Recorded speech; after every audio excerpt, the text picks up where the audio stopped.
You kept pushing on, but then you went too far.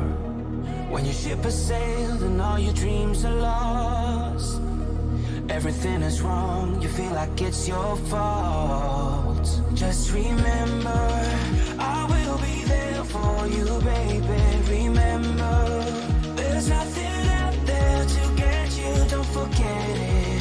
When life throws lemons, just call me. Just call me.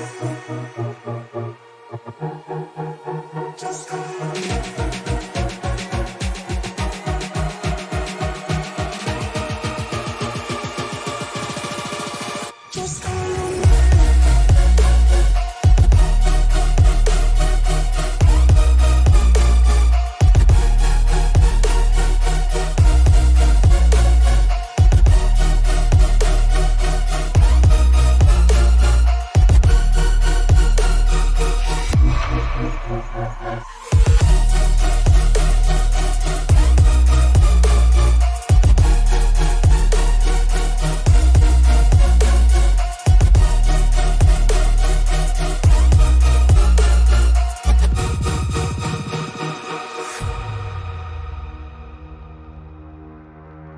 You're stronger now than you ever been.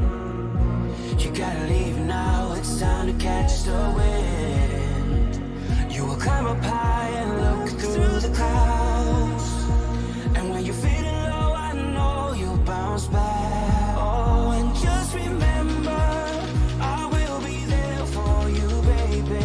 Remember, there's nothing out there to get you, don't forget it. When life throws lemons, just call me. Just call me. Just call me.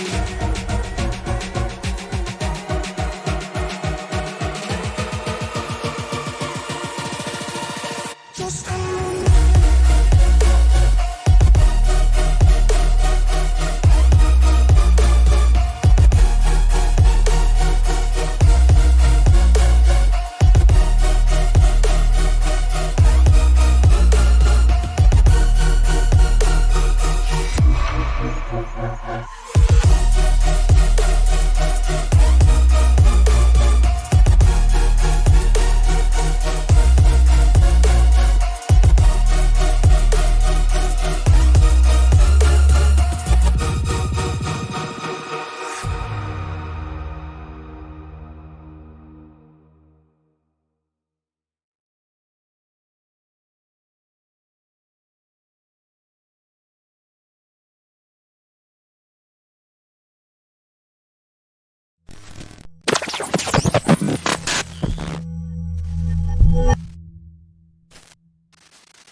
lights are out and you stumble in the dark.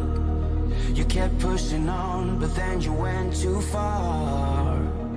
When your ship has sailed and all your dreams are lost, everything is wrong, you feel like it's your fault. Just remember, I will be there for you, baby. Remember, there's nothing out there to get you, don't forget it. When life goes lemons, just call me. Just call me. Just call me.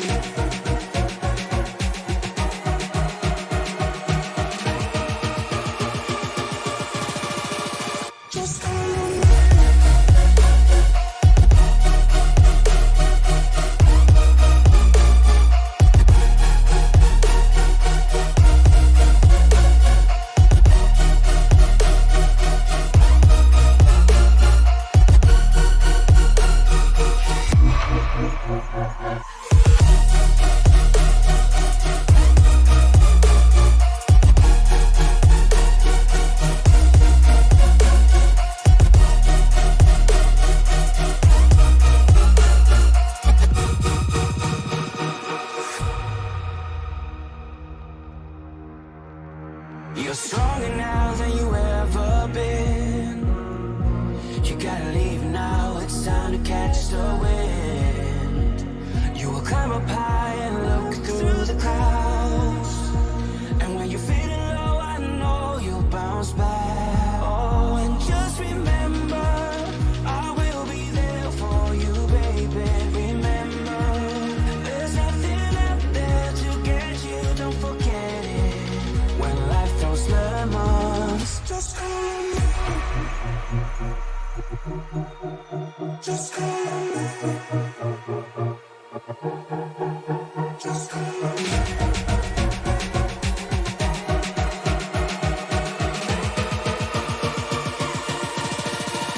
Just call me.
The Esports Broadcasting Network proudly presents Championship Sports Car Racing from the Endurance for Amateur Series, live from Daytona.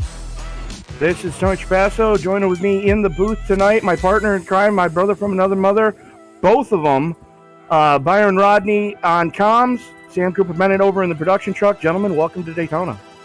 Hey, I cannot wait. We've been waiting for this week. The International Center of Racing, Daytona International Speedway. We are on the road course. We are going to run 90 minutes of endurance racing with GTEs, GT3s, and we got a little treat for you. There's another league that we normally carry here on ESPN called the Sim Racers Edge. They had an off week, and a lot of those guys came over here to try their luck with these guys. And it's going to be interesting to see who's going to pilot the fast car out here tonight. Yeah, absolutely, Byron. I mean, it's going to be good to see what what these two different leagues can do together, because we know what this. I know anyways what the Sim Racers Edge guys are capable of. We all know what the Pony Express Endurance for Amateur Series is capable of on a road course. It's going to be fun to see the melding of the two worlds, as the guys that don't normally on a weekly basis pilot these high-powered sports cars, what they can do with the guys that do this week in and week out. Yeah, and it's road course racing, it's endurance racing. You don't have to have the fastest lap, but you do need to have the most consistent laps put together and have the strategy down right. And it's a flat course on the infield, a little bit of technical when you hit those horseshoes, the two of them, you know which ones I'm referring to, the International Horseshoe, and the other name is escaping me. And then we get the high banks of the big speedway where drafting can come in before you hit that bus stop, get back out, draft some more. So there's opportunities for passing all over this track. Yeah, absolutely, Byron.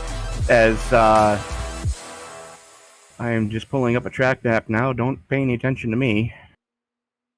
Trying to remember what all the corners are called. One's the first one you're going to come to is the International Horseshoe. The other one is the West Horseshoe, and then you got the dog leg separating the two. And the biggest thing to keep in mind is coming through turns 1 and 2 on the road course. There are those giant sausage rolls for curbs that you really don't want to try to hit. No, you don't. And coming off the speedway to approach turn 1, once you cross the start-finish line, approaching turn 1, you got to get that car woed down and pointed, because there is that transition from the high bank to the flat apron, and you need to have that thing woed down, because if you get on the brakes too hard around turn 1, guess what? Snap, see you bye. Car's going to go around, you're going to be in the wall, and you're going to be burning that one and only fast repair that we do get here in this league.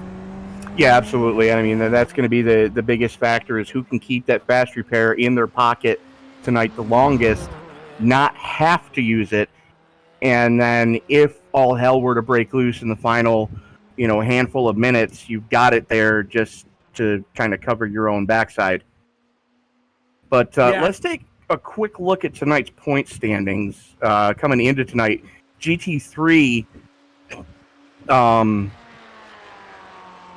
you got Mike McCoy showing the way with 123 points. Rex Hoyle currently sitting in second. Paul Boyle, that's not going to get confusing for me, I'm sorry, sitting in third. And Zach Nurnberger fourth, with Keith Roykloff rounding out your top 5. Pretty tight points battle in the GT3 class, Byron. Yeah, very tight, and we've seen it getting tighter and tighter as we keep having some tight finishes in that GT3 class. We could see a shuffle up in the GT3s. If we go on over to the GTE class, taking a look at that, you want to talk about a tight little battle? 125 for our GTE points leader, Terry Calgar Jr., Paul Skip only 2 points behind him with 123 coming into this. Dennis Diaz, he's the man who's been on fire, winning the last bunch of races that he's been in out on track. He has been here with 112 points. Tony Watson's in 4th, and rounding out the top 5 in points is Brad McCombs. GTE is a tight race, and I'd be looking for that to get even tighter tonight, as we've got some new names come over from the Sim Racers Edge to challenge Mr. Dennis Diaz in that GTE car for the top spot.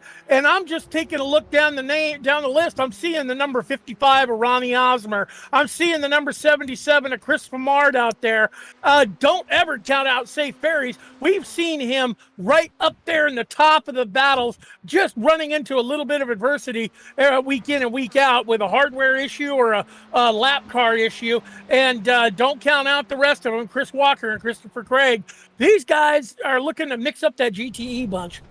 Yeah, absolutely. And I mean, I'm taking a look at the GTE points, and Dennis Diaz missed the season opener at VIR, and he has gone 5 of 6 races with a victory. The only anomaly there is Mid-Ohio, which went to Paul Skip. Looks like Dennis had some problems at Mid-Ohio, and I remember correctly, he ended up on China Beach a couple of times due to getting tangled with some lap cars early on. But, he's 5 of 6, and he's gone 4 in a row. Can anybody stop Diaz tonight here at the World Center of Speed? I don't know, but take a look now. We're only got 4 minutes left in qualifying. Taking a look at the GTE class, the faster cars sitting on the qualifying pole. Terry Calger Jr. with a 142.807 and only 5 1,000ths of a second behind him. Paul Stipp with a .812. Dennis Diaz rolling at a 143.096. Chris Simard putting up a great time with a 143.142. Ronnie Osmer at a 143.199. So qualifying is underway. Shooting over to the GT3 class, Michael McCoy, he one heck of a hot lap, 146.089, 0.3 of a second faster than the rest of the field behind him. But I haven't seen Tyler Vickery out there on the track taking a qualifying time because his connection was a little slow. He might wind up starting shotgun a GT3 and have his work cut out for him. But we were looking at him in practice. He was way fast on the field. Yeah, absolutely. Let's take a look at the upcoming races for the remainder of the week here on ESPN. Tomorrow night, it'll be Frank Marchese and myself in the booth for the TNT Truck Series brought to you by TickleZombie.com. That's going to be live from Auto Club starting at 7:50 p.m. Eastern Time. Then Friday night, it'll be, I believe, Sam and I in the booth for that one, hopefully, for the Circle B Diecast Super Speedway Series as they break out the ARCA cars for the first time this season. They're going to be at Legacy Daytona. That's an 8:20 p.m. Eastern Time start. And then the week finale and the season finale for the E-Formula 3.5 Series, season finale at COTA. That'll be Jake Sperry and Frank Marchese in the booth for that one. 1:30 p.m. Eastern Time start. So a lot of action still left in the week here, Byron. Yeah, a lot of action to go. Just catch ESPN here on YouTube. Just look for us, the Esports Broadcasting Network, bringing you the best racing that we've seen in a long time. Sim Racers Edge on a Wednesday night, Endurance for Amateurs on a Wednesday night, Rowdy Energy on a Monday night. I mean, we've got so many races across so many different platforms of a style of racing, all on the platform we call iRacing. Just tune in, week out. You'll find lots to cover here on ESPN. Yeah. And Christopher Craig is finally on track to try to lay down a hot lap for qualifying, as Vickery finally rolling as well. Not a whole lot of time, as looks like, I believe Vickery is on lap 1. Yeah, Vickery on his first lap, Craig on his out lap. He's going to have to hustle that Porsche 911 around this thing to try to get a solid qualifying attempt in. Coming out of NASCAR 4 now, Craig is coming to the stripe to start his first flyer, using that out lap to try to get as much heat in those tires as he can. He's got a minute left to get around a course that it normally takes about a minute and a half to get around in that car. Yeah, taking a look at Tyler Vickery on the track, looks like he's elected to run the Lambo tonight. Got that Lamborghini wound up, heading it off to the start-finish line. He's going to get a lap time in. He slots in. Oh, looks like 1, 2, 3, 4, 5, 6, 7th fastest in the GT3 class. Yeah, that was a good lap, especially for being in the Lamborghini. Not the easiest car to get around this joint. It's probably one of the bulkier cars in that class to try to manhandle around. And Christopher Craig not going to get a time. iRacing said, no bueno, you're not far enough along in the lap. We're not going to extend this any further. So that is going to do it for qualifying as the car's getting ready to start to grid up here. Terry Calger Jr., your points leader, currently sitting atop the pile. Paul Stipp starting in second. This is the GT3 category. Dennis Diaz, GTE, I apologize. Going to be starting in third. Chris Simard from Sim Racers Edge rolling off fourth. Fifth is going to be Mark Dillon. And those of you who suffer from epilepsy, please don't watch the screen right now as guys are testing their lights. but Louis Colon going to roll off 7th. 8th goes to Brad McCombs. 9th, Safe Ferries, and Eric Lambert rounding out your GTE field. Byron? Well, Christopher Craig's going to start. He's going to start 11th on that GTE field. Oleg Vorotniak not being able to take a time, going to start 12th. Chris Walker 13th, followed by Cody Atkins. Those last 4 cars did not get time. Let's take a look at our GT3 class. You know, they start behind them and they give them a good run to the start-finish line, so we get a bit of a separation. Michael McCoy with the fast lap. He's going to roll off first. Bryce Anderson is going to take second. Paul Boyle third, followed by Keith Roycroft. Mackenzie Johnson rounding out the top 5 there. Rex Hoyle, Tyler Vickery, Dallas Sullivan, Roger Shank. Get a look at that paint job on the 950 of Roger Shank. You're going to love that paint job when you see it out on the track. He's going to be rolling off right in front of Zachary Nurnberger, Danielle Barnett, Timothy Emmanuel, Alan Dice. Haven't seen him in a long time. He's out there.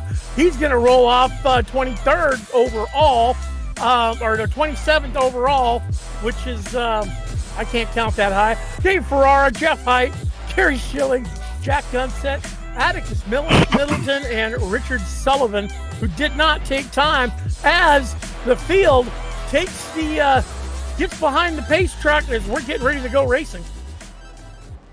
And Byron, you're going to have to take the reins of this one because my computer is deciding it doesn't want to play nicely tonight.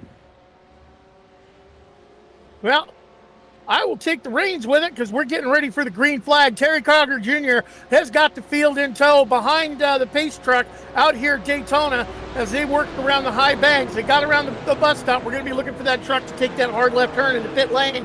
And the green flag will fly for Terry Cogger. And we will be starting 90 minutes of endurance racing here at the International World Headquarters of Speed, Daytona International Speedway. I know I butchered that all up, but that's okay. Pace truck's got them in tow. They're coming off of the NASCAR 4. Looking for that pace truck to go ahead and take that left turn for pit lane. Slow pace speed around here.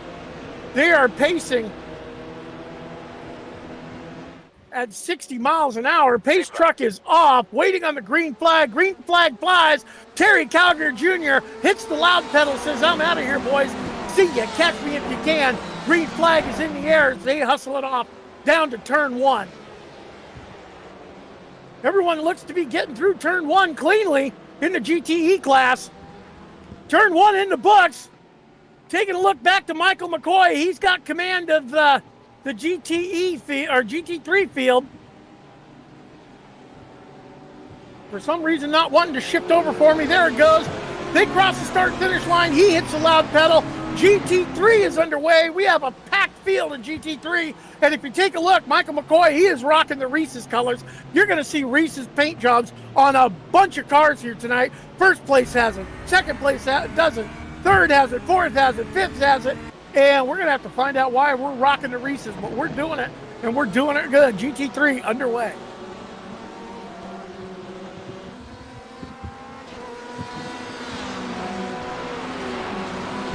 Back up to the front of the field. Terry Cogger Jr. in command. He's got Paul Skip right on his tail.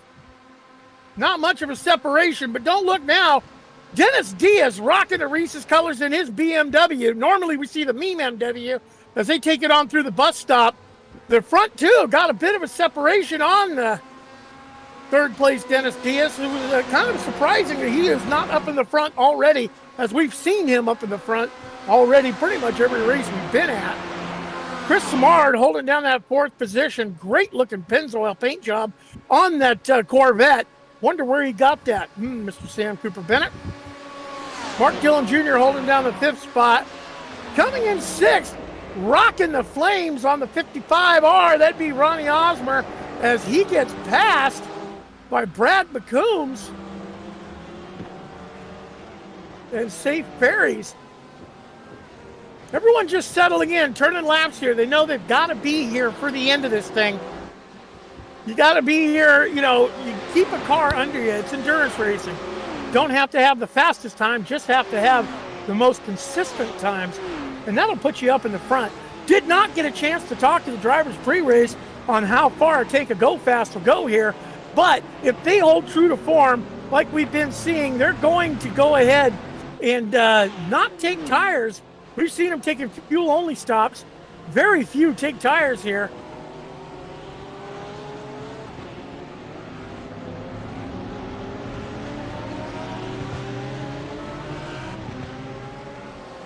Rex Hoyle right on the back of Bryce Anderson. Don't know if something happened to Bryce. He was a little slow, kind of holding up the field. Everyone being careful through the International Horseshoe. Taking it off to the dog leg, looking for the West End Horseshoe to get back up on the speedway where drafting will take place.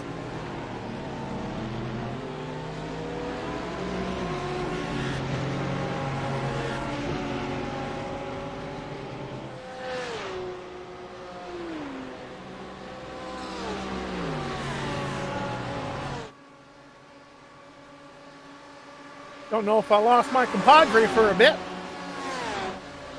but it's all good.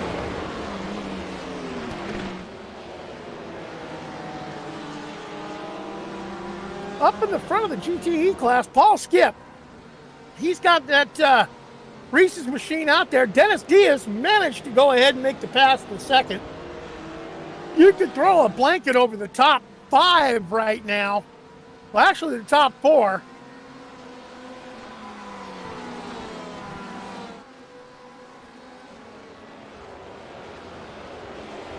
GTE making their way around the infield section. Flat section of the track. Not too much banking on the infield section.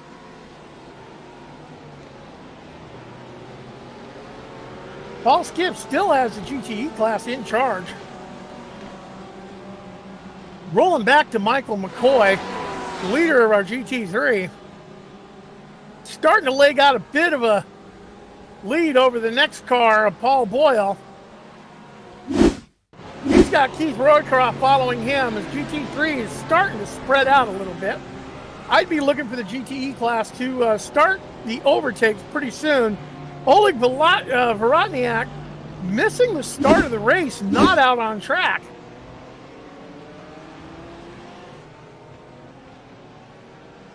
Just taking a look back through the GTE class, we got a little bit of close racing going on. But I got my eyes on Tyler Vickery. He gridded up in the 24th spot in that Lamborghini, in the 21st spot in that Lamborghini. He's up to 20th right now. See if he can put those moves on. He was looking really good in practice. We'll have to see how the race carries on. Back to the front of the field. We have got a challenge going on for the lead. Dennis Diaz looks like he is going to go ahead and take that lead away, or try to get that lead away, and has done so from Paul Skip. Dennis Diaz puts the 420 BMW, which I'm used to saying BMW. He's got Reese's colors. Paul Skip's got Reese's colors. It's kind of hard to differentiate between them, but he's got himself out in the front. Look out. Once we see Dennis Diaz hit the front of the field, he just seems to find a whole nother gear.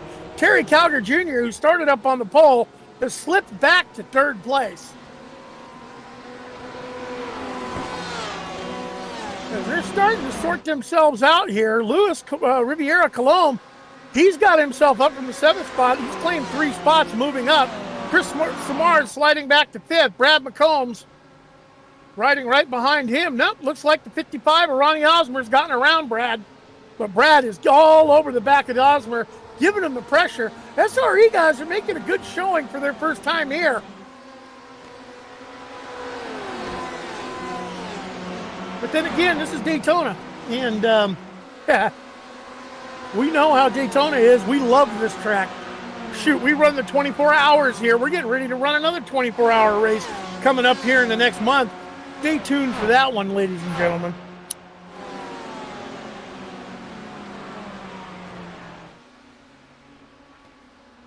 Don't know what's happening with my compadre in the broadcast booth. Hopefully he'll be back soon. Probably had to do a hard reboot on the machine. He was having some connection issues, but that's all right. Motor Mouth Byron's up in the booth.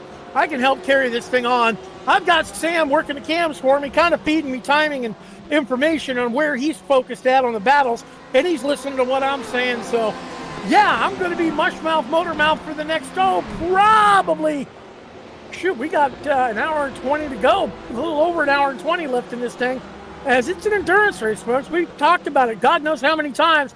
Let's jump up. Chris Walker off track. Had a crash. Let's go back and take a look, see what happened. Chris Walker running a Corvette. Turn 1, looks like he just got that wrong.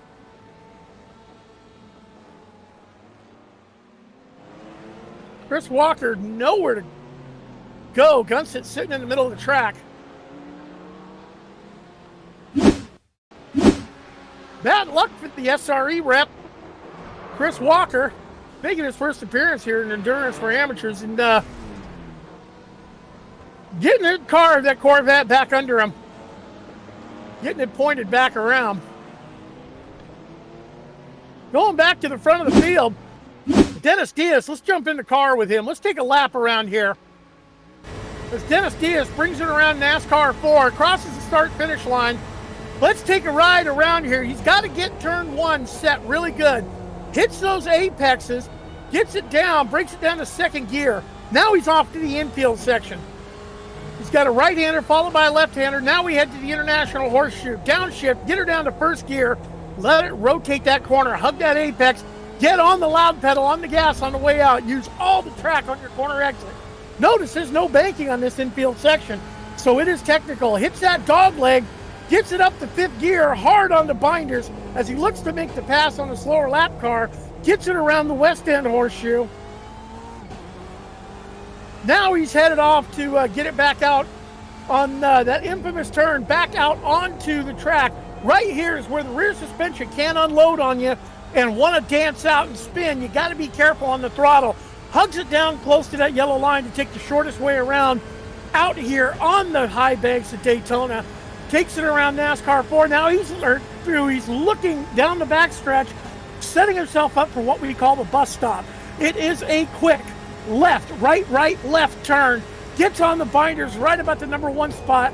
Makes that left, gets those curves, right, brings her around left-handed, back out on the track, looking to catch up to that slower lap traffic in front of him to help improve his lap time to get a bit of a draft, because you can pick up a full second a lap easily out here in the high bank section. And as he brings it around NASCAR 4, passes the pit entrance, heads it off to the start-finish line. Ladies and gentlemen, you just spent 1 minute and 43 seconds of your life going around Daytona International Speedway road course.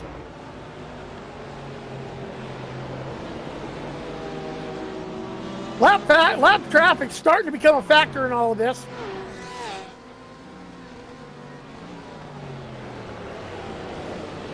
Dennis Diaz getting ready to put a lap on Chris Walker, who had a little bit of adversity as Chris is starting to fall back into the rest of the GTE crowd.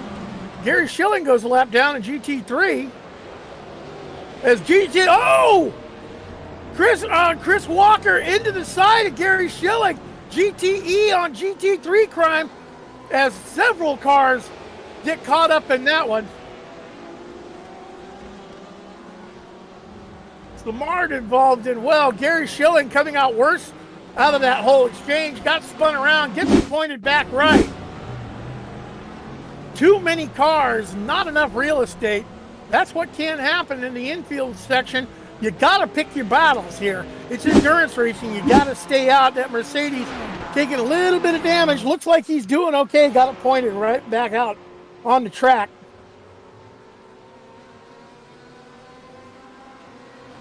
Dennis Diaz, he's taking the lead from Terry Calgar Jr., who started on the pole. Paul Skip started second.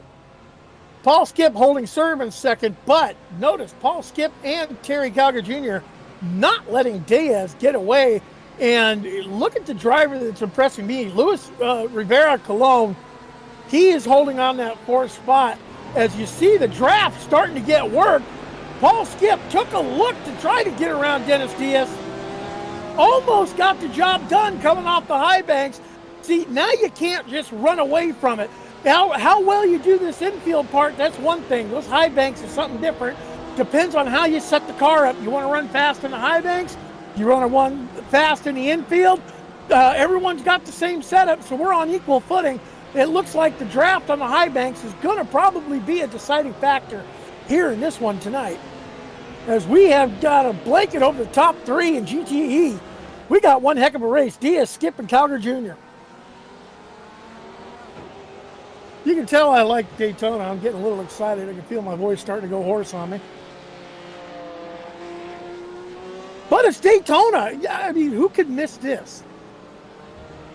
Not me. Not at all.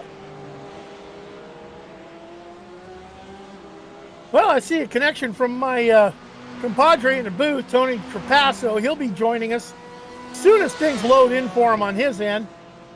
Dennis Diaz still out in front. Paul Skip, followed by Calgar Jr. Taking a look at our GT3 class.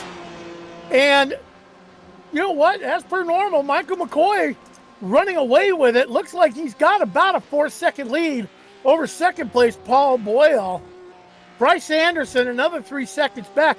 GT3 is starting to stretch out a little bit. Top four running about 2 second separation, other than that 4-second separation up front. GT3 getting strung out a little bit.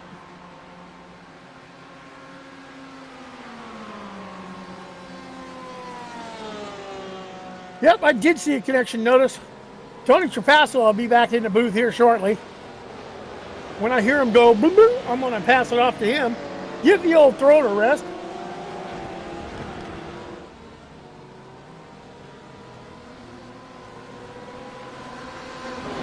All right, lead battle in GTE class. Let's go back up to the front because we got some tight racing on this track. I told you the high banks were going to be a deciding factor, and it looks like the infield, Dennis Diaz pulls out just a little bit. Paul Skip's right behind him, but don't look now. Luis Rivera Colon all over the back, just painting that back bumper of Calgar Jr. We got Reese's 1 and 2, and Calgar Jr. right behind him.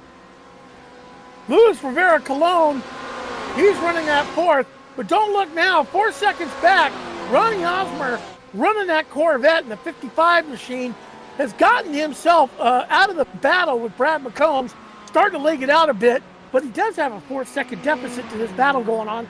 That front battle, as long as they stay close together, the draft on that high banks is going to outrun Osmer, so Osmer's looking to do all he can to catch up.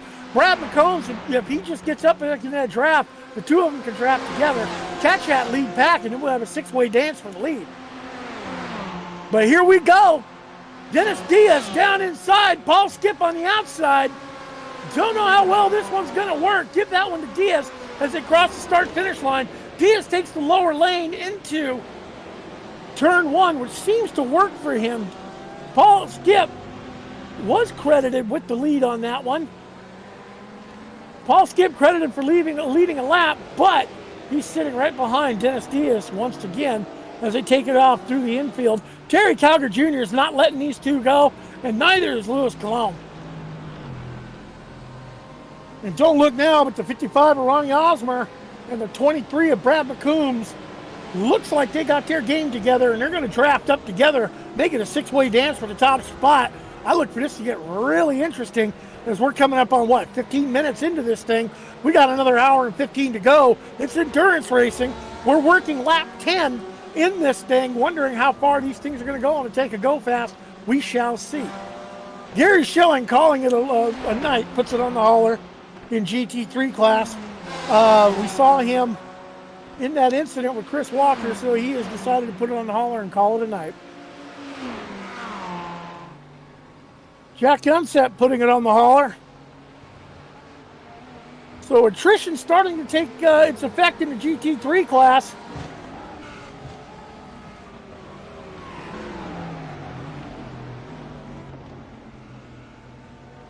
Paul Boyle, don't know if this is strategy or if this is scheduled, but he brings his number 14 Reese's painted machine to pit lane for service.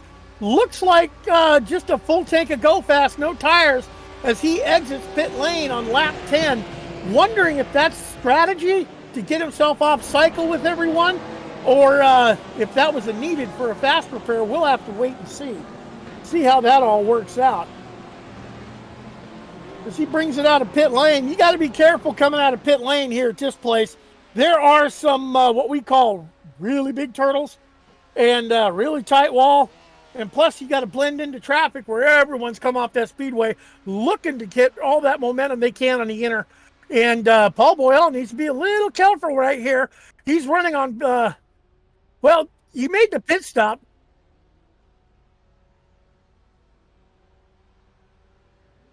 Paul Skip with a penalty. Or is this a schedule? Don't know.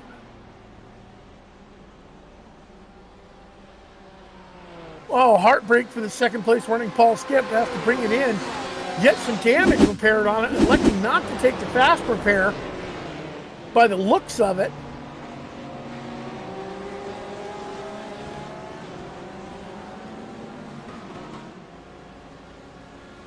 Gonna have to go back and see what happened to the 85 of Paul Skip. Oh, got a little tapped. Oh, smack into the wall in those tires. Got stuck. Could not get it off of those tires. Had to take the tow into pit lane. That's why he's sitting there. Oh my God, that is going to have points implications. That is going to have all sorts of, yeah, he's not going to be a happy camper. Probably going to take that fast repair as soon as his towing time is over. And unfortunately, he was just past pit exit when he hit those tires. And they're going to give him the tow time all the way around the track. That's going to be about a, 2-minute tow, I believe. Or longer. But back to the front of the field, Dennis Diaz, he's in command in the 420 Meme MW. God, I can't say Meme MW. He's in the Reese's machine. But Calgar Jr. is not letting go of him. He is right behind him. So is Louis Colomb. And don't look now, but that duo of Ronnie Osmer and Brad McCombs, Brad McCombs must have had something happen. He's fallen off the back of Osmer by a good 3 seconds. But Osmer has shaved the time off between him and McComb by about, 2.5 seconds, 3 seconds. So Osmer,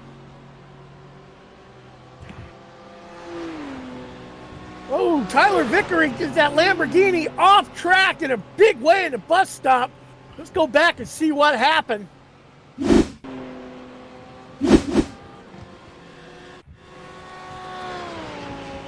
Yep, looked like he blinked clean out. Connection issue, come back, things locked up. Slaps the wall a little bit, trying to get everything put together so he can get back out on track. Heartbreak for the 324 machine of Tyler Vickery. We were looking for good things from him. Tony, welcome back. How you doing? Thinking about winging my laptop out the window and just calling it a year. But battle for second in GTE starting to really heat up. Calgar and Cologne just throwing haymakers at each other coming into the International Horseshoe. Wow, looked like contact. Yeah, they both kept it straight, got it rolling forward, allowing this battle. Dennis Diaz looking in his mirror, seeing them battle, has got to love seeing the battle go on because it allows him to leg it out a little bit more. Cologne not letting Calgar Jr. get away. And don't look now, but that 55 of Osmer is climbing the field and catching up to this battle for second place. Well, all three of us here at ESPN in the booth right now, at one point or another, have teamed with Ronnie Osmer in an endurance race. We know what type of speed that kid has. And I say kid legitimately. I believe he just turned 19, if memory serves correctly. No, he's over 21 now. Okay, he finally is 21. Yep. But, he's a kid. I mean, the rest of us... Real life Parker racer, works for Our Motorsports in the Infinity section of NASCAR. has himself a great talent behind the wheel, just needs that one break to showcase it. He took that ARCA car out here on this track at Daytona last year to set it up for our motorsports, for their driver to shake it down and put himself in the top of the speed charts over all of the guys in ARCA, even the big names from Gibbs. Yeah, absolutely. I mean, it was nothing short of miraculous that he put that car up on the top of the timing and scoring charts in the last practice for the ARCA cars before he had to go back to college, so he couldn't actually compete in the race. Going for, I believe it's a marketing degree. Yeah, he's going into actually sports management. That's what it was. Yep, he's down there going to school in North Carolina around the Charlotte area. Big shout out to those guys down there. Working for a NASCAR team, getting his degree in sports management and still wheeling a car every chance he gets. But going back to the front of the field here, that battle for second place is just kind of, settled itself out. Cologne has gotten around, and he is just massively impressing me tonight. He's picked his battles. They had a little bit of contact, rubbed a little bit of paint, kept it straight. He got around Calgar Jr. for that second spot, and is setting sail. He is not that far off the back bumper of one Mr. Dennis Diaz, who I am surprised at this stage of the race. In the last 4 or 5 races, Dennis has not only just legged it out, he's checked out, and he's in a different zip code by now. Byron, I don't mean to interrupt, but Dave Ferrara puts the 777 Reese's car into the wall coming out of turn 2 and just annihilated the front of that Mercedes. Yeah, GT3 having issues tonight. We've seen several GT3s getting some snap see you by loose conditions on these things. Yeah, that was a big one. Caught the grass and just lost the tail end of that thing, and he was just a passenger at that point. But Calgar and Cologne continue that battle for second, and like you said before, if you're Dennis Diaz, you're watching this in your rearview mirror going, yeah, go ahead, guys, just you do that, and I'm just going to continue to leg this thing out. Yeah, but going through that infield section, taking a look at Cologne, he is painting the backside of that BMW Reese's machine of Diaz as they're running. Diaz got a bit of a challenge tonight, guys. I'm happy to see it. Yeah, Cologne definitely brought his A game here tonight, and Calgar always brings his A game. And you've got these, infiltrators from the sim racers. Wow, big move coming into the tri-oval for Cologne. Almost gets into the back of Diaz coming into the tri-oval. I'm not live. Thanks for pointing that out. First time tonight. But anyways, these infiltrators from the sim racer's edge, they're doing quite well, considering that these cars are about 1,000 pounds heavier than what they're used to with the IR18 IndyCar. You got Osmer sitting 4th overall. You got Chris Simard sitting 6th overall. These guys are, able to hang. Yeah, there's...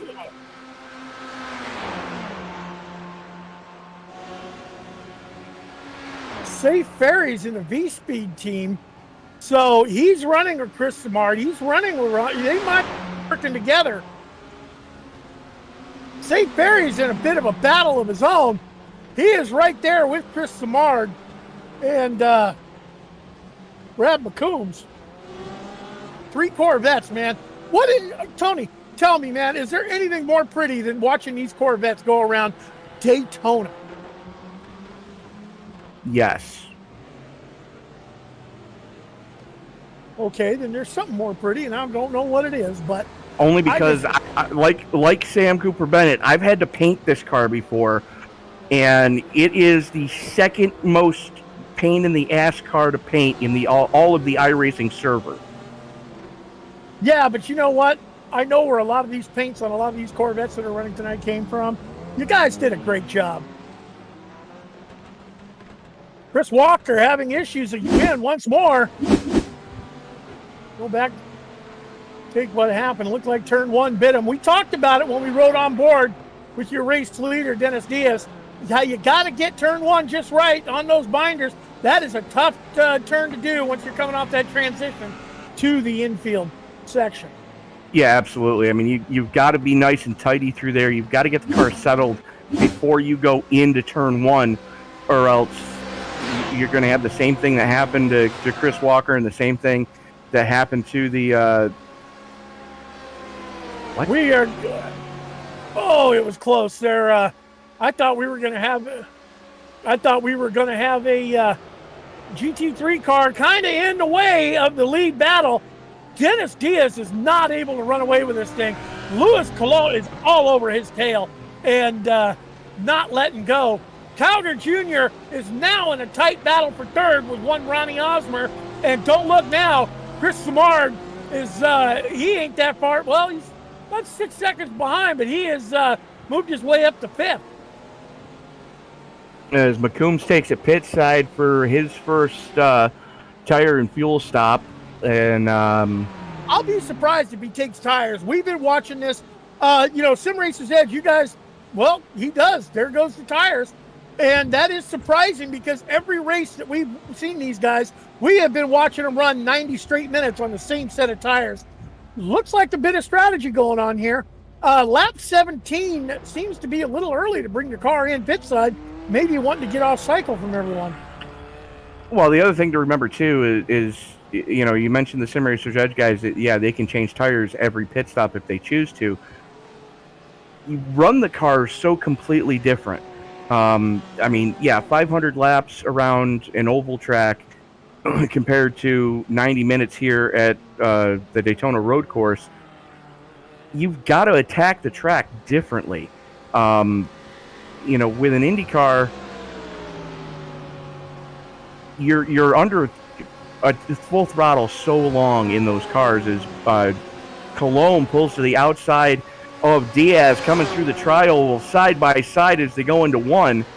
And the point I was trying to make there was these guys that have the IndyCar experience, they're not used to this heavy of a car. And there's so much more downforce in an IndyCar as Colon gets to the inside, coming out of the International Horseshoe drag race into the dogleg, Byron. Oh, side by side, crime on crime happening here.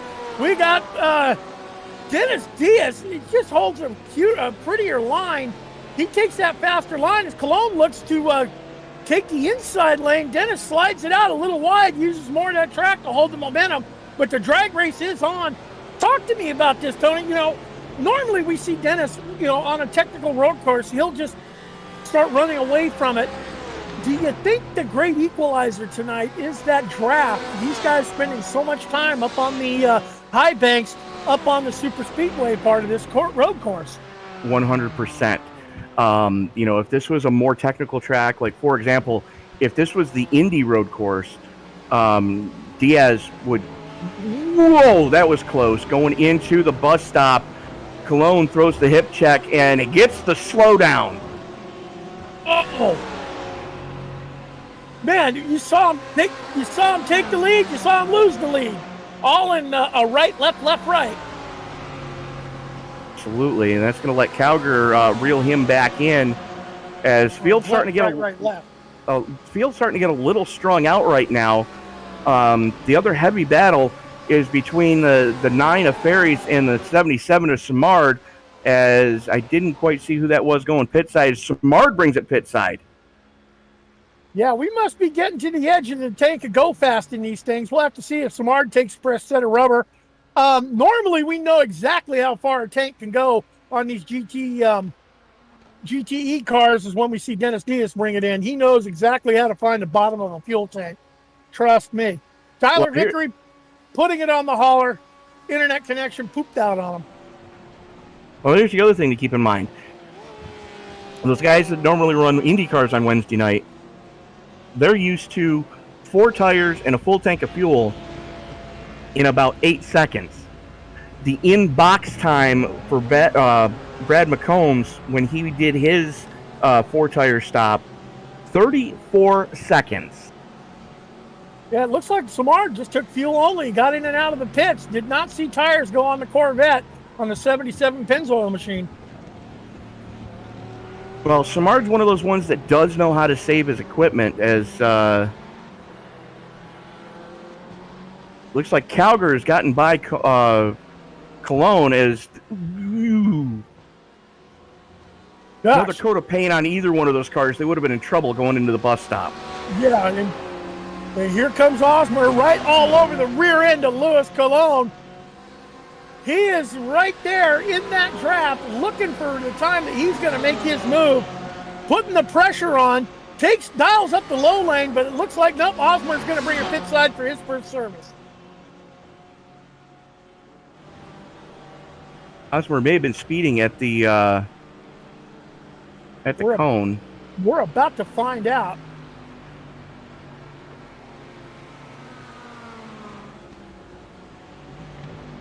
He was not.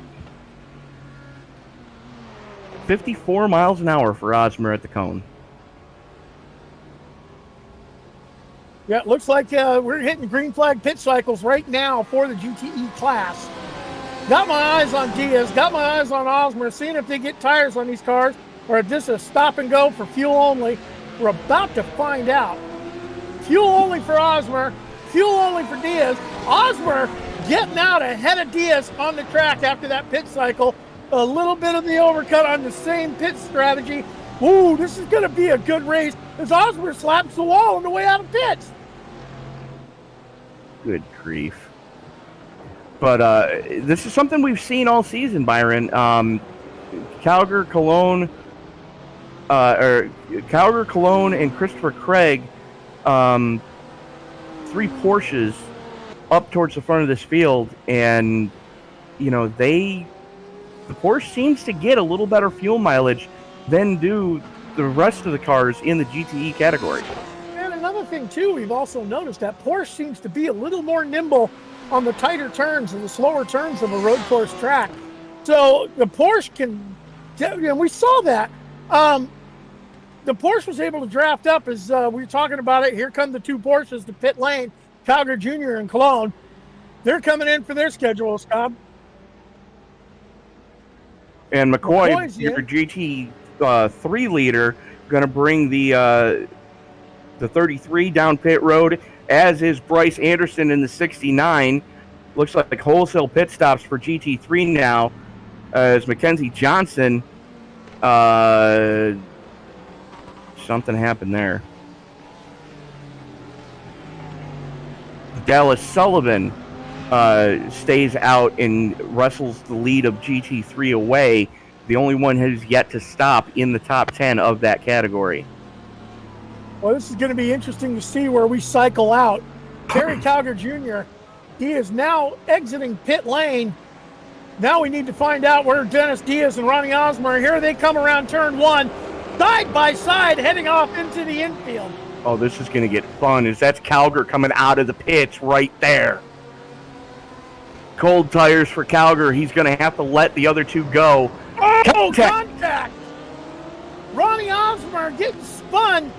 Contact. Looked like he pinched down a little too tight on Diaz. Didn't give enough room. Diaz had nowhere to go. They had a meeting of the minds. Osmer gets spun. Yeah, Diaz giving Osmer the Spanish Archer, the old elbow, going through the international horseshoe. It's Calgary wrestles the lead back away from Diaz. Diaz might have a little bit of damage on the 420 car. Just ever so slightly on that fender where he had contact with Osmer. It's not huge, but making sure that car is 100%, as Calgary with just slightly fresher tires. I mean, Calgary's still trying to get that car up to temperature, as Diaz in tires. No, you're right. He didn't take tires. I'm looking at the pit deltas now. Yeah. No, Calgary and Diaz both did not take tires. So interesting to see how this one's going to play out. And Osmer is hemorrhaging spots. Yeah, He's got big time damage. He's going to have to come in, probably take that fast repair. But, damage, normally the damage wouldn't hurt you on a road course. You just keep rolling with it till your next pit stop. But this is Daytona, and we spend a lot of time on the high banks on the super speedway. So aero is very important to these cars. Yeah, absolutely. I mean, it's probably one of the most important aspects to bringing a car to Daytona, whether it be in the NASCAR series that run here or being the sports car series that run here. Even when they bring the World Karting Association cars here, those guys work so hard on their aero of every car that they bring to Daytona, because that's a feather in your hat. Whether it's a World Karting Association race, whether it's a World Endurance Championship race, or if it's just any of the three major series of NASCAR that run here, that's a feather in your cap to say, hey, I won Daytona. Yes, it is. Keith Roycroft getting lapped by Dennis Diaz there, who's trying to track down Terry Calgar Jr. And I'm starting to think Terry Calgar Jr., he has been looking for a victory over Diaz. He might have a little something for him here at Daytona. Daytona's a magical track, man. It can just change everyone's perspective and everyone's lives and just flip-flop things around. We got a good race going on here today. Yeah, absolutely. As Chris Samard starting to reel in Luis Colon as those two running nose-tail coming up on a lap car coming through the tri-oval now. Samard had to let him go as Diaz bombs Calgar for the lead going into one on the outside. Talk about doing it the hard way, not to be denied. And here comes Calgar again in the International Horseshoe. Those guys still haven't stopped this battle, as what's good for the goose is good for the gander. And look for Diaz to try something going into the West Horseshoe. And here we go. Inside move from Diaz. Runs Calgar wide, almost contact. That was exactly what happened between Diaz and Osmer. When Osmer was up there, it was Diaz and Osmer. That's what happened with those two. But these two managed to get through there clean, and we got a drag race as Dennis Diaz kind of slots down, looking to get fresh air on the nose of the car. Not drafting with him, trying to out-drag him out on the super speedway. This is going to be interesting, hustling off to the bus stop. It's a game of chicken. Who's going to flinch first on the brakes? And it looks like neither one is going to flinch. Good grief. I mean, this is the type of action you would expect to see in a sprint race, not a 90-minute. Dennis Diaz catching a slowdown in the bus stop. Oh, that's gotta hurt. That's gonna allow Colon to get even closer. And Colon's bringing Chris Samard right along with him. Yeah, absolutely. And your GT3 field starting to get a little strung out at the front of that thing. Your closest battle is your battle for fifth between Rex Hoyle and Roger Shank, as those two guys just, whoa, that was a big moment for Shank going into turn one. I love the paint scheme that Shank runs on that car. If you get a good look at the front of that car, it looks like shark teeth coming right at you. I was wondering what that was. Yeah, it's absolutely. A great paint scheme. I love it. Very sharp paint scheme. As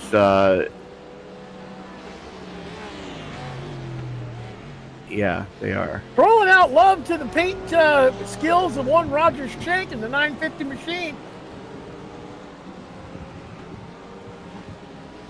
As right now, Chris Samard in the 77 just kind of biding his time, and he's got his teammate behind him. But Osmer over a second behind Samard, holding down a safe fifth spot, but safe varies in the 9, starting to reel in his V-Speed teammate coming through the bus stop. And Ferries can see Osmer from where he is. So you know that he probably also knows that Osmer is a little bit wounded. But, wow, Chris Simard really closing in on the back of Cologne for 3rd overall.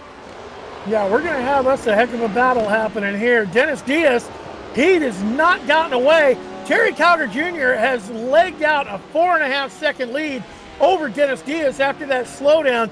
Dennis has got to get it gathered back up, but Dennis is going to be under pressure with Cologne and Simard here before he knows what to do, as we got one Lamborghini getting wide going off the track at the International Horseshoe.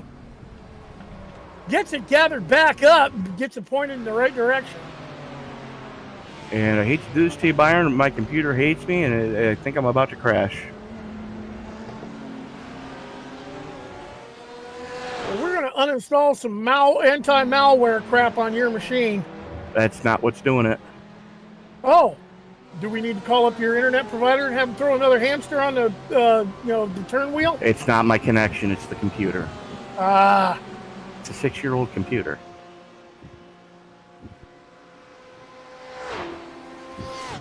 So, gentlemen, I am going to bow out for the remainder of the evening. Best of luck with the rest of the broadcast.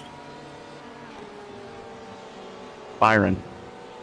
I'll be here for the rest of the evening. You ain't got to worry about that. As if I'm not mistaken, we're about 3 minutes from cross flags. We're going to get a couple more laps, and we'll take our midway break.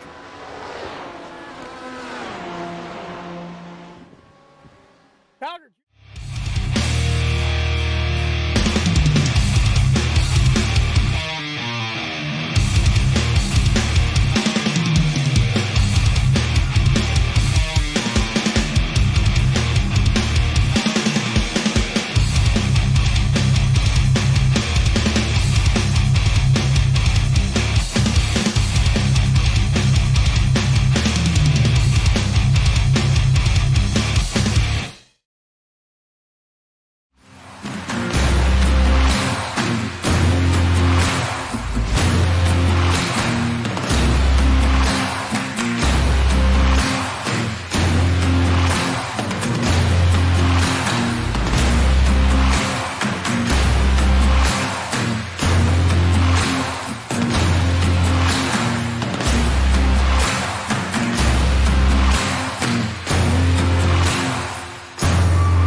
All right, welcome back to Daytona International Speedway.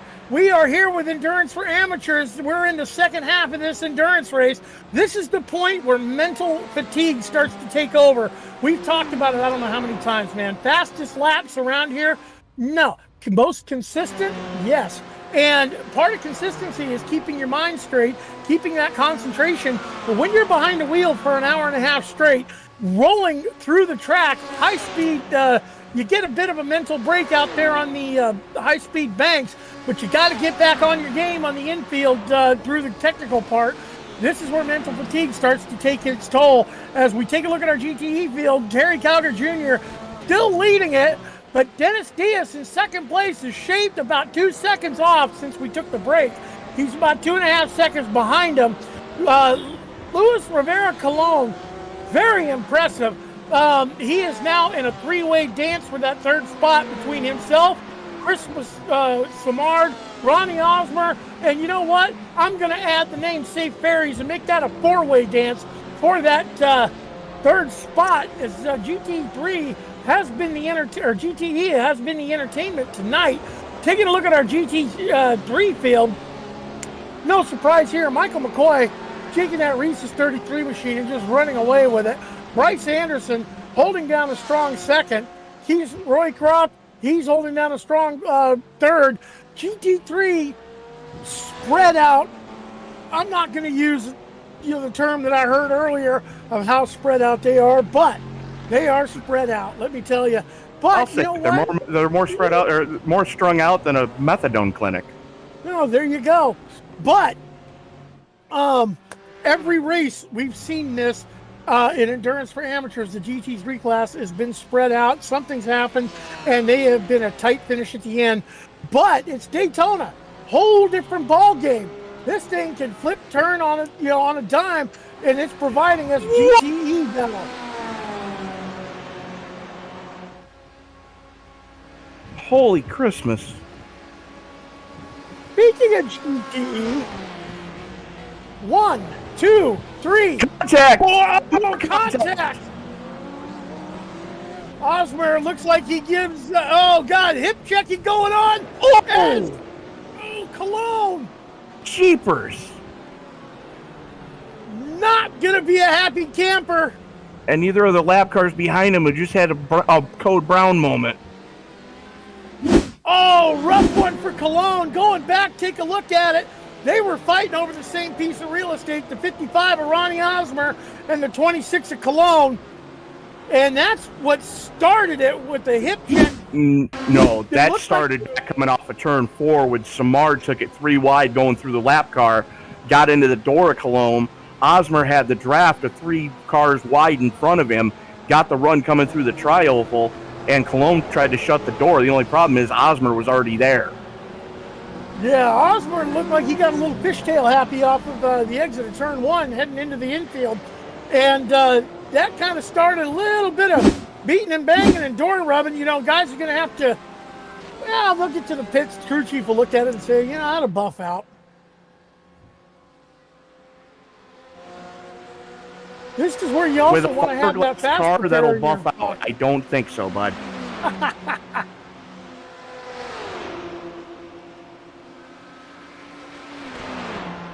As Osmer and Samard nose to tail, stem to stern, coming off a turn NASCAR 4 into the tri-oval they go. Samard in the slipstream of his teammate. Those guys in well ahead of their other teammate, Safe Ferries now, who's about 10 car lengths back off Samard. Samard gives Osmer a little bit of breathing room coming through 1 and 2 as they headed into the International Horseshoe. Yeah, Louis Cologne must have got some significant damage. He is now bringing it in pit side, but this could be also an early pit stop to run to the end and test that fuel.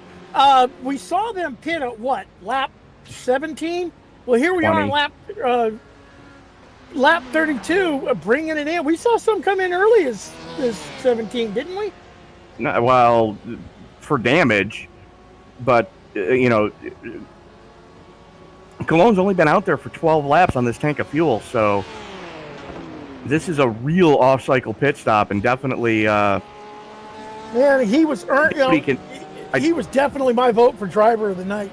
Well, I doubt he can make it from here, regardless of what he does, unless he just burns his fast repair, gets out of the pits as quickly as he can.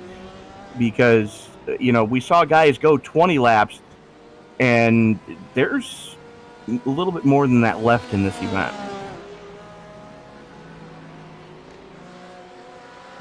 Osmer and Samard still stem to stern, and the way those guys have been running, Save Ferries is reeling in his V-Speed teammates.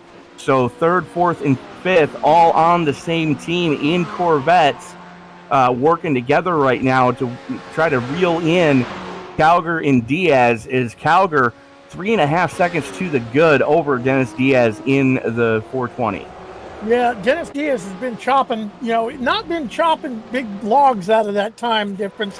He's been taking a couple of tenths every lap, and he, what was a 4.5 second deficit is now down to 3.2. Yeah, absolutely. Is Osmer working by the lap car that is Paul Boyle in the 14. That is a GT3 Porsche 911, as Boyle trying to still take the fight to Samard, finally slots in behind Samard, in between him and Ferries, as Ferries, with the lap car getting in the way, held up his V-Speed teammates. Ferries throws it to the inside, coming out of the west horseshoe, now throws it to the inside, going into the last corner before you go back out onto the NASCAR oval, as Boyle given plenty of room and, trying to let him go, but that Porsche it's got just a tick more acceleration than the Corvette, it seems. Yeah, plus, St. Ferries, he took that inside line coming out to the transition to the high banks, and that showed an awful lot of faith in the amount of grip those tires have left, taking that inside lane and getting on hard on the gas like he did. Yeah, absolutely, and that just goes to show that how iRacing modeled these Michelin Pilot supercar tires. Those tires are awesome on the street, and this is from a guy that had them on his Subaru. As Ferries bringing it pit side, could this be the money stop for Ferries?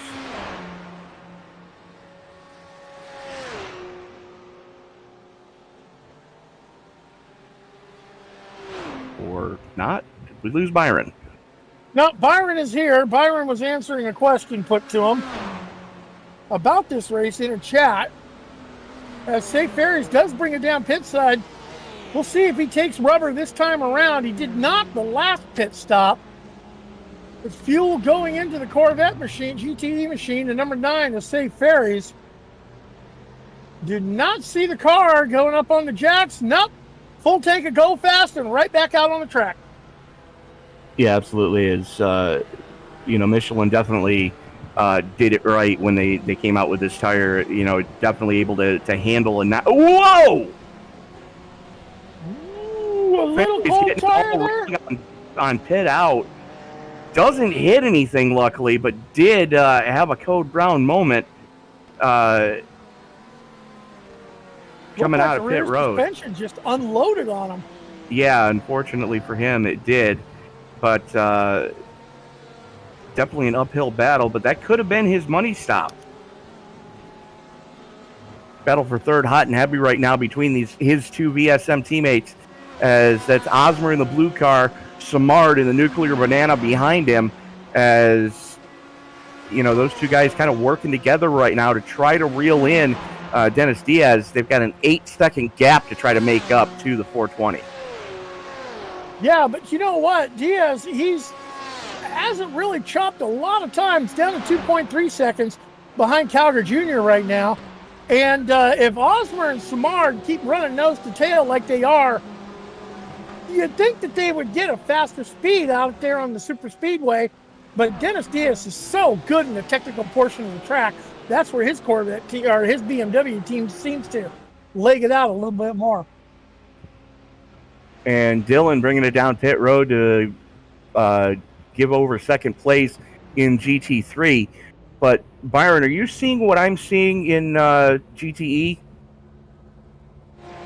Who's that in front of Osmer?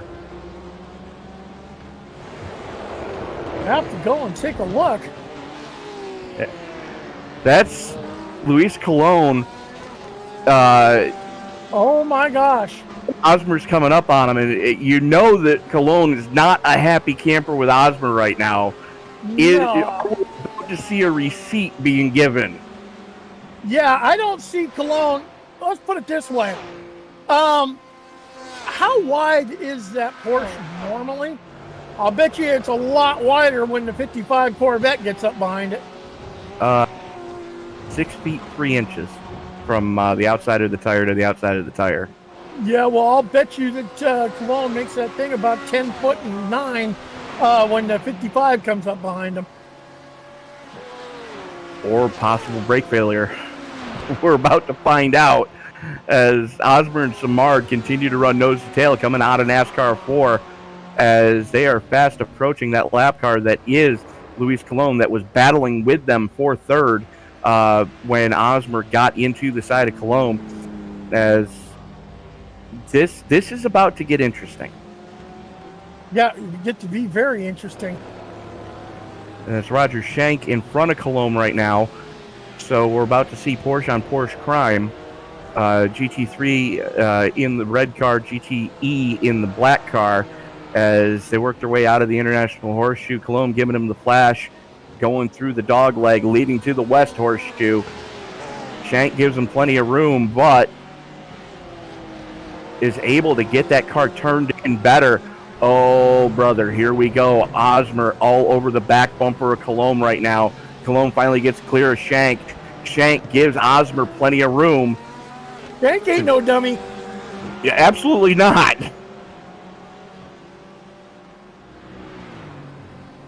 And looks like Colon was able to get the power down a little more effectively than Osmer was coming into NASCAR 1. So opens just a tick bit of a gap over the 55 of Osmer, the kid from Louisiana, looking to put one on the podium here tonight in GTE. Yeah, we've seen second pit stops happening, which is a money stop for these guys normally. It's going to be the guys that have already stopped the GTE. It looks like it's probably going to be a stretch to the end of this thing, as we are now 30 minutes to go to the end of this race. Terry Calgary. Huh? And Chris Walker, his night coming to a close tonight. Samard just peeled off to go pit road. And Colon just lets Osmer go.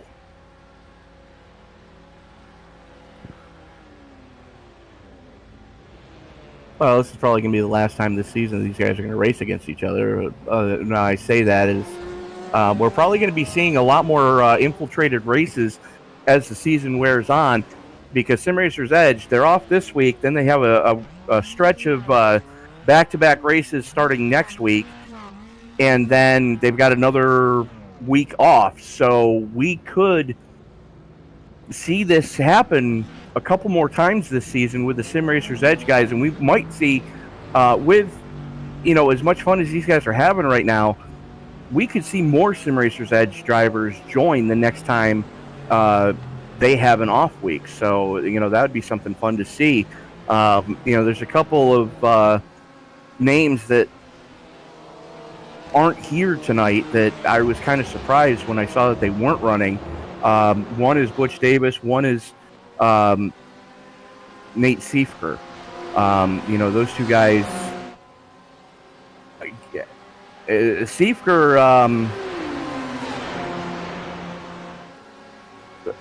Go ahead in the chat and just put #chicken. There you go. Because Seifker decided that he didn't want to run a race here tonight, so he is doing other things, which I would have loved to have seen the battle between Calgar, Diaz, and Seifker. Ooh, that was close. Lap car getting it all wrong, going through turn 1, and almost collected both Colon and Osmer. We've seen that happen before. Numerous times. So the good news is, if you're a Dennis Diaz fan, he is starting to take some bites out of that lead that Terry Calger had. It was over 3 seconds, now down to just under 3 seconds. Yeah, Dennis Diaz trying to chop into that lead of Calger Jr. Calger Jr. has got to be thinking, how many times have we seen it before in this league? Calger Jr. had a little something for Dennis Diaz. He ran it. Calger Jr. ran into some lap traffic, somebody else's incident. He'd be out there leading away, and had something for Dennis, and it just didn't happen. He was wondering, what have I got to do to beat this guy? And it seems to be going on tonight as we're closing in on 25 minutes to go. Absolutely, and the same thing happened to Dennis Diaz at Mid-Ohio, which is where he got his lowest actual points-paying finish of the season after missing the start of the season at VIR, as Diaz bringing it pit side to do with the money stop, and Osmer following him down pit road. Yeah, he is. Osmer really charging that commitment cone that denotes where the pit road starts, and you've got to be woed down to 55 miles an hour. Osmer flirting with disaster every time he's brought that car down pit road tonight. Yeah, but whether it be in real life or whether it be in simulation, how much experience has Osmer got with that pit entry at this track? Quite a bit. Well, we saw him overtake Dennis Diaz the last time they were in the pits. Don't know if he's going to have the delta to do that this time, as I do believe Dennis is down and away. Osmer's down and away, so Dennis is going to come out ahead of him. Neither one of them taking tires. Triple stint on the Dr. Feelgoods in all four corners going on as Osmer gets it wrong coming out of pit lane, like we saw St. Barry's do. That's worse for Osmer, as he just cheese grated the left front fender of that car and then backs it into the Armco. Just barely missing it with that wing, though. Well, pit exit on after the tires get a little bit of cooling on them. You come into the pits, you take a full load of fuel. Those rear tires cool down just enough that grip go bye-bye. Well, the other thing to consider too, Byron, it's not just the tires are able to cool off just a tick while you're on the concrete on pit road. You got to figure that guys aren't racing there. There's no extra rubber laid down in the racing line like there is on the rest of the track. So, it's very easy to overcook that pit exit. Calger's in, pitting from the lead. We'll have to see where this cycles out. He had a pretty good lead on Dennis Diaz, who was in pit lane the last time. Calger in, getting his fuel. Dennis Diaz currently coming out of two. NASCAR 2. Headed to the backstretch. He's still got to make the bus stop in NASCAR 4 as Calger Jr. down and away. No tires. That was 4 he was coming out of. Calger's out clean. Diaz coming into turn 1 now, and he could see Calger. That was Calger. He did lose a little bit of time there. Not sure what exactly was going on with Diaz, but Calger able to gain a little bit on that pit stop. Well, I can't wait to talk to one Ronnie Osmer. Here we are bragging about how much experience he has with this pit lane at this track in both real life and in sim, and well, he's got a lot of experience on pit entry. We need to talk to him about his pit exit.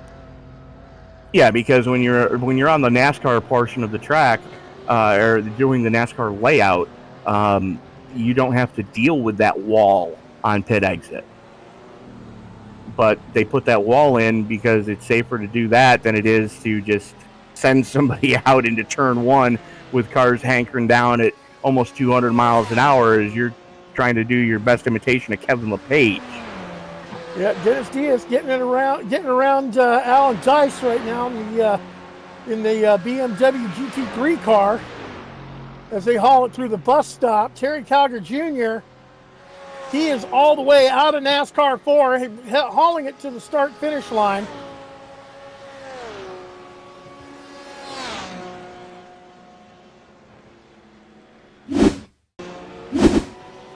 Christopher Craig, we haven't talked about him a whole lot tonight. He had himself an incident. Got to go back, take a look, see what happened to the number 35 machine. Just got it wrong in the midfield section. Ooh. Didn't bang it up. Got it, went and mowed the lawn a little bit. Didn't bend anything up. Got it right. It's back on the track.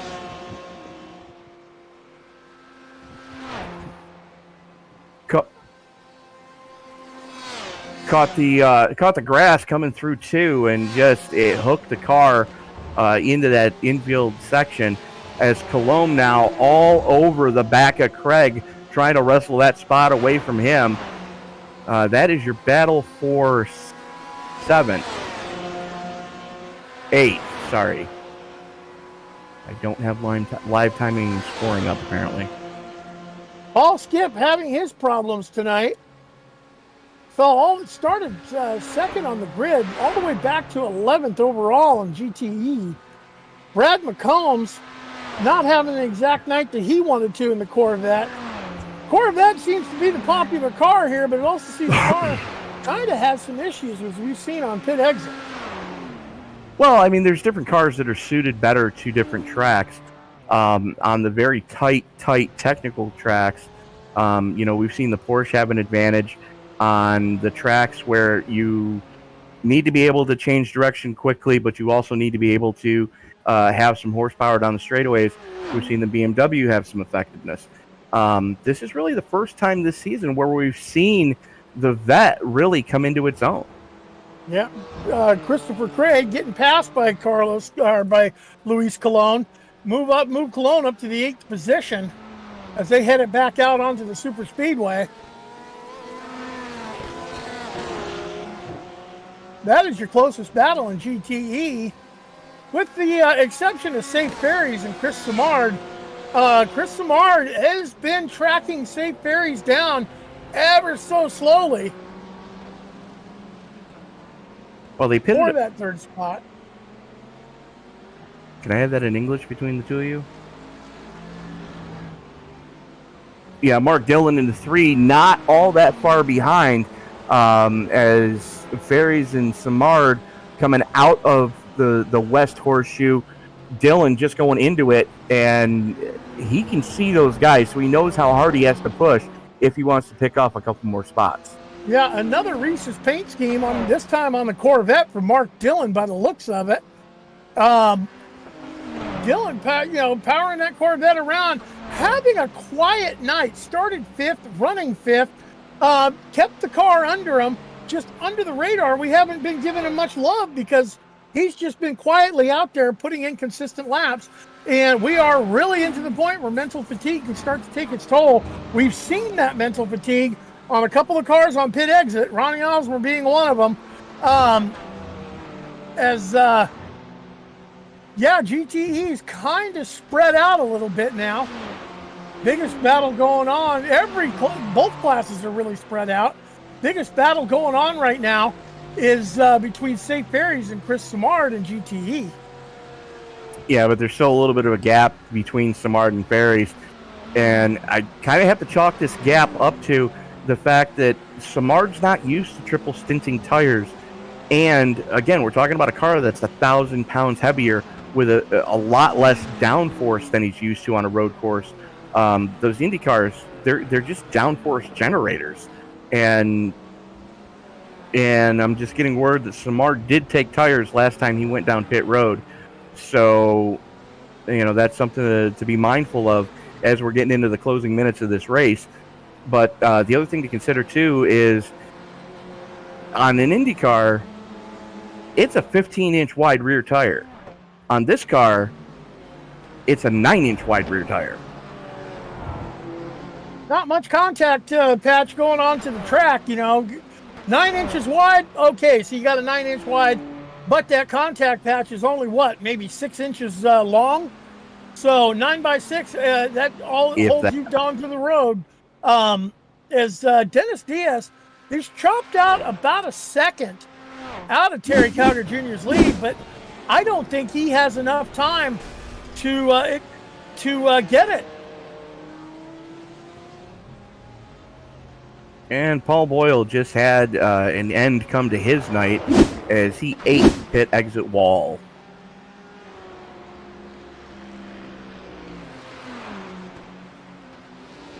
Yeah, Paul Boyle getting it wrong. How many times have we seen that happen on pit exit tonight?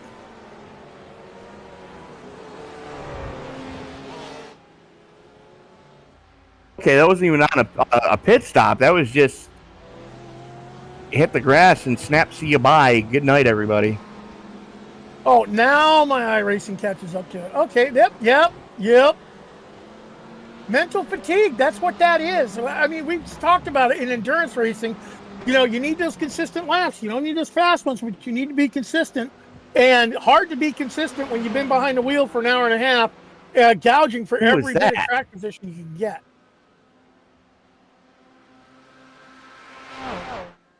That is Atticus Middleton in the Reese's Porsche, just eating the tire barrier coming out of the infield section, just overcooks it just before coming back out onto the NASCAR portion of the track, and that Porsche has seen better days. Well, like you said, the mental fatigue just full-on missed his braking point and just cooked it way too hot, right? Thank God the tires are there, save the front end so he can continue to soldier on. Front end has seen better days, but he can still keep it out on the track. Yeah, absolutely. But speaking of mental fatigue, you know, we announcers start to suffer from mental fatigue at this part of the race too, because by now we've probably used our best material. But if you like what you're watching right now, don't forget to like, favorite, subscribe, share, turn on bell notifications so you don't miss a single moment of action, as we've got racing just about every night of the week here on the ESPN family of broadcasts. And some days we've got two going, and sometimes we've got two simultaneously going. Yeah, so, you want to hear a rumor I heard, Tony? Our evil slave driver of an ESPN channel, co-owner of yours, kind of floated a comment. I'm feeling the need for more broadcasts. We might be taking on more, folks. Look for ESPN to be bringing you the best content and the best racing across all the disciplines out there on iRacing. I'm going to ask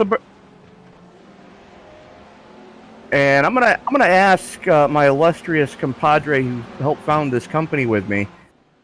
On a scale of 1 to Jim Leahy, how drunk are you right now? Ah. Big battle for 10. Cody Atkins and Paul Skip, side by side, headed off into the bus stop. Paul Skip being the, giving it up a little bit, but don't look now. Brad McCombs is in there as well. And that it. 6 out of 10, sir. Oh boy. McCombs all over the back bumper of Skip right now, as Corvette on Corvette crime coming through the tri-oval, and looks like McCombs going to try just a little bit different line on corner entry, as they're both trying to reel in Cody Atkins in the 81. Yes, this is the battle for 10th, but it is your closest battle on track right now. Yeah, three-way dance for that 10th spot at GTE. Brad McCombs, he had a little bit of adversity early off in the race. Didn't have the start that he was looking for, but he's out there battling still. Look for Brad McCombs to be joining Team VSM next month when we run the 24 here at Daytona in the LMP2. And there is a battle for 5th right now as Osmer all over Mark Dillon Jr., looking to put a third car for VSM into the top 5. And it doesn't look like the damage for Osmer really affecting him too much. Yeah, but Dillon getting a faster run through the interior section of the course. Have to see what happens when we get out on the super speedway part. Dennis Diaz managed to chop another couple of seconds out of the lead of Terry Calgary Jr., but I don't think, as Dylan gets it wrong. Bins it coming out of the Horseshoe. Caught the grass coming through the dog leg, it looked like. Unsettled the car a little bit. And then going into the West Horseshoe, those tires just gave up the ghost. A little too aggressively on the throttle pedal as he puts that car around, luckily able to keep it pointed in a semi-straight direction. Didn't hit anything, but that allowed Osmer to get back into the top 5.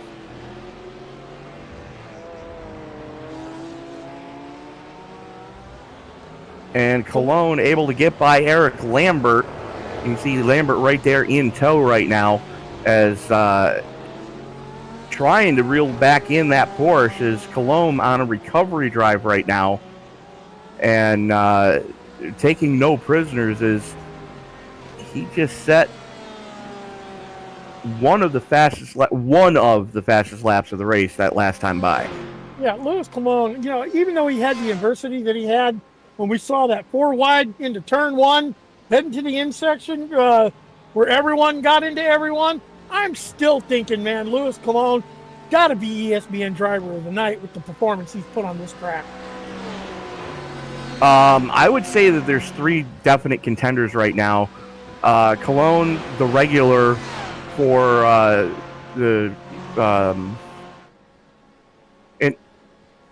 tonight's his debut? Well then.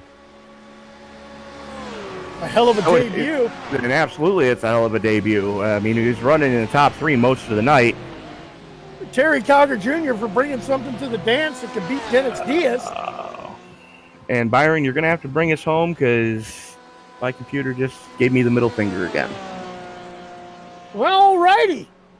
Taking a look at the top cars in our GTE class right now. Terry Calgary Jr. out in front by a good 9-second lead over Dennis Diaz in second place. Don't look now. Safe Ferries. He has got that car. He did one hell of an undercut when he came in and pitted early like he did. He is up in that 3rd position. Chris Samard is trying to track him down, only about a second behind him. Ronnie Osborne's got a lot to make up if he wants to catch back into Chris Samard. Mark Dillon Jr., after getting it all wrong through the infield, is out there on an island by himself in the 6th position. Taking a look at our GT3 class. Well, there's Michael McCoy, just got out of the bus stop. Way out in front of second place Bryce Anderson, who's hustling it off, just got onto the back straight, headed for the bus stop. And Keith Roycroft still just now coming out of the infield section. So the top 3 GT3 cars really spread out. And let's give one heck of a shout out down Dallas Sullivan. And if I'm not mistaken, wow, what a paint job he's got on that car. I need to take a little bit of, I got to take a closer look at that. I'm liking that. Deep low.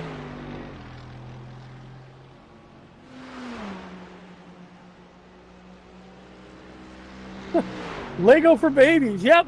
But he's up in the 4th position of GT3, holding it strong. And Roger Shank in that beautiful paint job, he's holding down the rounds out the top 5 in GT3.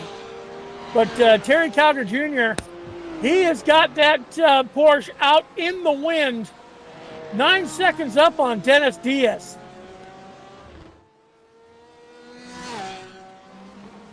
Well, 8.5. Dennis Diaz is doing everything he can to chop into it. But with only about 5 minutes left, 6 minutes tops left in this race session, I don't think Dennis is going to be able to catch him. Safe Ferries is in a safe 3rd place position. No, he is not. As I just focus my camera in, look out. Here comes the 77 Pennzoil Corvette of Chris Smart. Putting a great showing in for the SRE guys that came over and did a little bit of invasion tonight.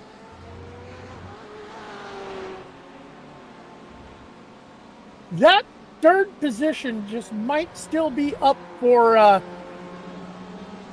decision.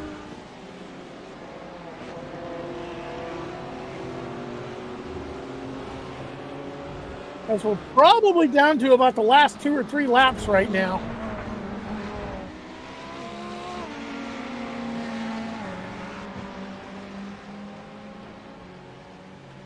You know what? Let's go get some GT3 love. I'm taking a look at my timing and scoring, and Timothy Emanuele, we haven't called his number much tonight. Beautiful paint job on the car. He is working the back end of Zachary Nuremberger. He's chopped a little bit of the time out, contesting that 8th position in GT3. Every position is points.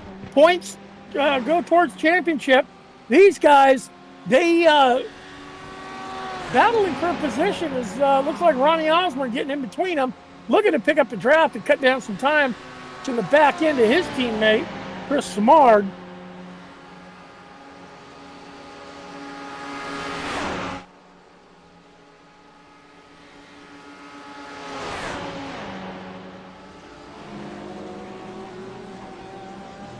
Got to keep my eyes on the flag stand for the next time that Calgary Jr. comes around.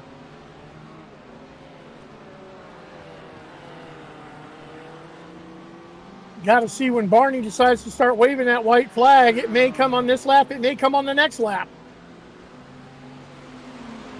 Battle for third heating up. It looks like Chris Simard has caught to the back end of Safe Ferries. Safe doing everything he can to hold a pretty wheel, concentrating out of the windshield instead of the rear view mirror. And that's what, mental fatigue starts to come in and take over. When you start paying attention to that rear view mirror, you're not paying attention to where you're going.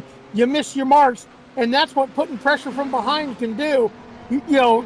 Chris Simard doing everything he can to put that pressure on him, but not being super over aggressive or over driving it. Chris Simard, he did take tires on that last stop. Safe Ferries hasn't taken tires, so the fresher tires on the 77 Corvette, but hats off to Safe. He's holding down that third position very strongly.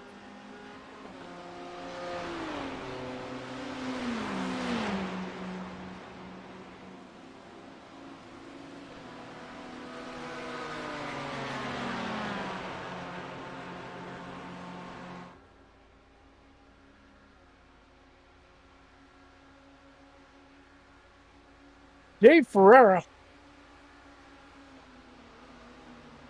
Yeah, it looks like Dave Ferreira is probably going to be calling it a night. Not enough time to get that repaired and back out on the track.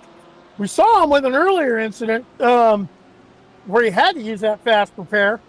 So now it's going to be a lot of beating and banging with the hammers on pit lane right now for the pilot of the 777 Reese's machine in GT3 class.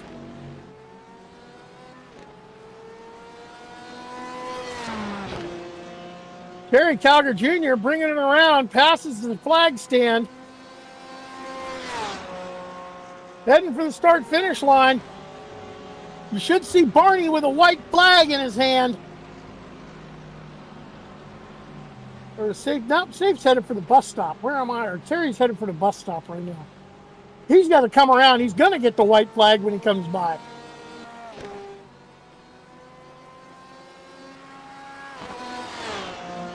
No, you had it right the first time when you called him the Stig, because that's what he's been doing tonight, driving like the Stig. Just complete control of this field once he wrestled the lead away from Dennis Diaz, and just has been on rails all night long. Yeah, white flag is in the air. Final lap for Terry Calgary Jr. His race to lose, all he's got to do is just keep it on the track at this point. 8-second deficit is what Dennis Diaz has to the back bumper of Terry Calgary Jr. Don't think Dennis can find 8 seconds in one lap. So Kryptonite has been pulled out and flashed and hung around the neck of Superman tonight. Terry Calgary Jr. hanging that green necklace around Superman's neck of Dennis Diaz. Bringing it through the infield, International Horseshoe. final time around. Battle for third still hot and heavy between Safe Ferries and Chris Simard. Those guys going hammer and tongs on the final lap, trying to get that one figured out. Yeah, Chris Simard doing everything he can to try to get up to the back bumper of Safe Ferries, but Safe has been able to, especially when they get back out on the super speedway, been able to leg out any advantage that Chris Simard gets through the infield as they are up on the super speedway, and it doesn't look like, unless Safe Ferries really messes it up through the bus stop, I don't think Chris Simard has an answer for him, as Safe Ferries holding down that third spot. Looks like that's where he's going to finish. Calgar Jr. to the line, checkered flag in the air. Superman has been dethroned. Batman takes the title tonight. Lights are flashing on the car, the 911 of Terry Calgar Jr. You know the celebration's going on in the Calgar residence, as he has been wondering, what have I got to do to beat this guy? Well, you had to come to Daytona to beat that guy, and you did. Dennis Diaz coming home second. Safe Ferries crossing the line, rounding out your top three in GTE. Going back to our GT3 class, Michael McCoy brings it around. He's going to have a strong finish in GT3 once he gets it around the bus stop, gets it back out onto NASCAR 4. He's going to bring home the top spot in GT3. Bryce Anderson out there on an island all by himself in second. And Keith Roycroft spins the car. Oh, hit and gets launched out of the track.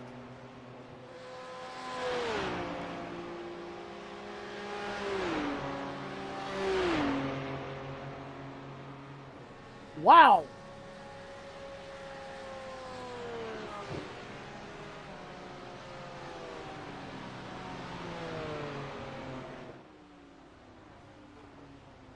McCoy across the line. I got nothing. I'm not in the session. Winner in GT3 in a Reese's machine. What a surprise. I was expecting a Reese's machine to win tonight. But there's your winner. One Terry Calgar Jr. My God, what a performance. Yeah, absolutely. I mean, just complete dominance for the driver of that Porsche 911 as soon as he was able to wrestle the lead away from Dennis Diaz, just walked away with it. And I believe Terry Calgar joining us now. Terry, fourth different winner this season. Your first top rung of the podium this season. Congratulations on your victory here tonight at Daytona. Thank you. That was a tough one. Talk us through just how difficult it was to get around here tonight, because we saw a lot of guys slipping and sliding, especially on the transition coming onto and off of the NASCAR part of the track. Yeah, that's the toughest part of this track. The first couple laps, I had to let Dennis and Skip go just because I was too loose getting in, and then trying to make the transition back out of the infield. It was just tough all night. But once the tires get some heat in them and a little bit of wear, they seem to come in better. But turn one is always sketchy. Well, it was also sketchy for those guys coming out of pit road, as we saw a lot of the Corvettes eating a plate of hot garbage after they completed their fuel stop. Did you have any problems in the Porsche tonight, having to tiptoe coming out of pit road? Just a mental error on my part. I hit the wall coming out of pit road on the first pit stop. Didn't damage the car too bad or anything. But other than that, it was, I think on the first pit stop, I had Dennis and racing somebody else, and I had to watch out for that. And that was really the only issue I had. Well, Terry, it's safe to assume that tonight is definitely going to extend your points lead in the GTE class. But, I mean, just yeoman's work all night long, able to keep that car relatively clean after that one oops on the initial pit stop. But you definitely had the car to beat most of the night tonight. Thank you. Yes, I've been putting in a bunch of work. I wanted Daytona real bad.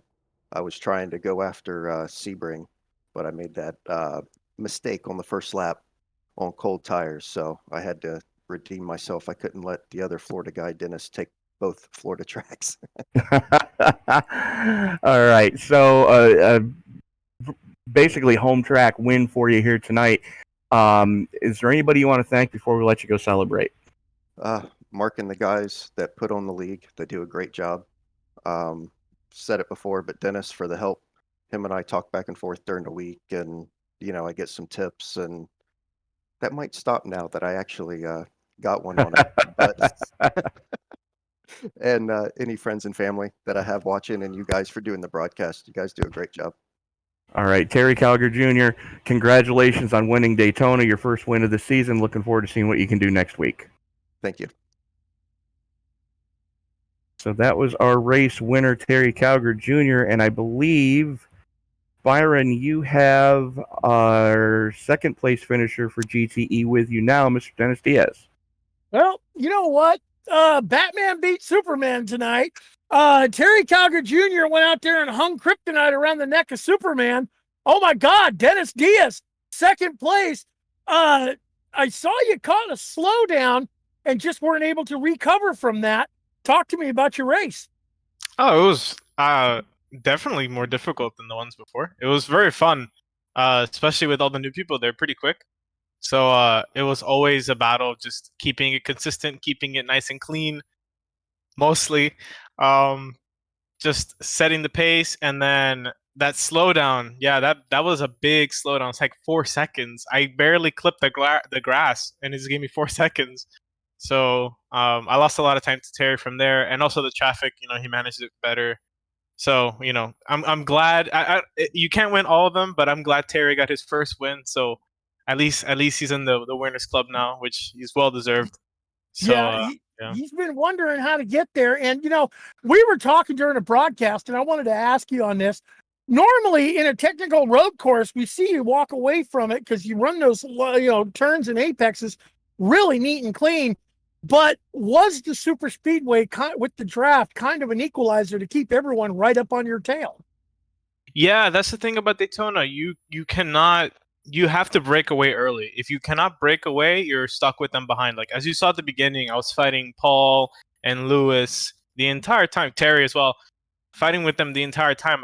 There was nothing I could do to escape because the draft is so powerful. So if you can't break away early, you have to defend as much as you can. And luckily, I know how to do that, so I kept them behind at the beginning. And and then towards the end, it was just me, Terry, and the slowdown happened. And then as you saw everything that happened. Yeah, but second place is still nothing to laugh at. You're going to go celebrate. Who are you going to be celebrating with, and who are you going to shout out to? And thank for getting you here today. Well, friends, family watching, thank you for watching as always. You guys for broadcasting. Sam, I know you've had some complications. Sucks that you couldn't share your nice voice, but hope you recover better. And to all the people he brought as well, they're really good races as well. To Terry, I'll probably celebrate with Terry, not going to lie, because it's a Florida man 1-2. So this is going to be really good. And then maybe later on, I know all of us are going to head to the Rolex 24. Most likely we're going to see each other there. So I guess we could celebrate at the place where Terry got his first win. And we'll see how everything goes from there. But thanks to everyone, Mark as well, and all the E4A people. Yep, you guys put on a great show, man. Even when we think it's getting stretched out, guess what? We got battles all over the track, and we got an interesting finish. Second place tonight for Dennis Diaz, everybody. That's your second place 420 pilot in the Reese's BMW this time, Dennis Diaz. Thank you. See you later. All right. Second place, Dennis Diaz, and I do believe joining Tony right now from Victory Lane in GT3 class, guy who ran away with it, Mr. Michael Mccoy.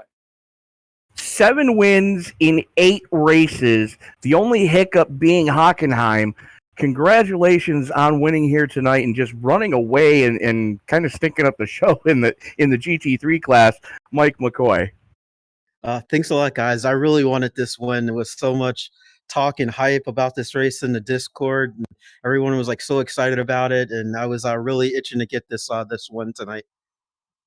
Well, you definitely had the car to beat in GT3 all night long, from the time you guys unloaded off the hauler to the time that checkered flag finally flew. Talk us through just the difficulties in multi-class racing when you're in the car that's not the faster of the choices.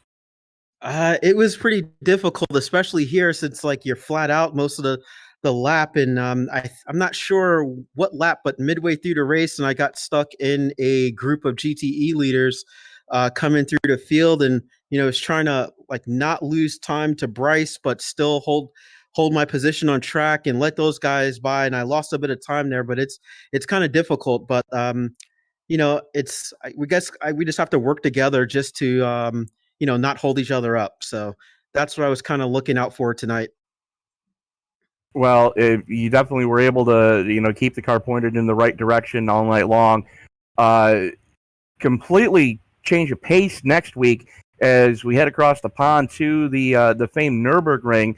No, it's not the Nordschleife. It's going to be the GT course. Your thoughts going into that facility next week?